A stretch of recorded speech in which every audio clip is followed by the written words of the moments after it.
கல் தோன்றி மண் தோன்றா காலத்தே முன் தோன்றிய மூத்த குடி தமிழ்குடி.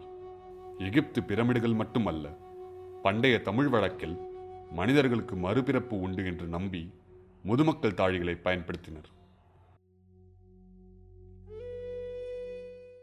முதுமக்கள் தாழிகளில் இறந்த மனிதனின் உடலை சம்மணமிட்டு அமர வைத்து கையில் அவன் பயன்படுத்திய ஆயுதங்களை வைத்து இடுப்பளவிற்கு ஏதேனும் ஒரு தானியத்தையும் அதற்கு மேலே அவன் பயன்படுத்திய ஆடை அணிகலன்கள் போன்றவற்றை வைத்து உற்றார் உறவினர்கள் ஆளுக்கு ஒரு பிடி மண்ணிட்டு மஞ்சள் தூவி பானையை பாறையால் மூடுவர்.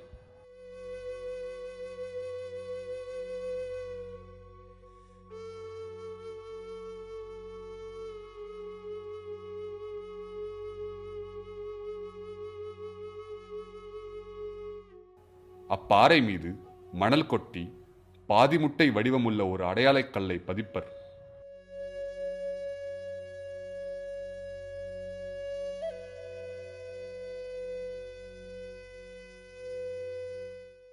மறுமைக்கு உங்கள் உடைமைகள் அனைத்தையும் எடுத்து செல்ல தேவையில்லை. சிலவற்றை விதைத்தும் செல்லலாம். வாழ்ந்த பின்னும் வாழ்விற்கு அர்த்தம் சேருங்கள். உறுப்பளிப்போம், இறப்பினும் உயிரளிப்போம். அந்தாதி, ஒரு முடிவில் பல தொடக்கங்கள்.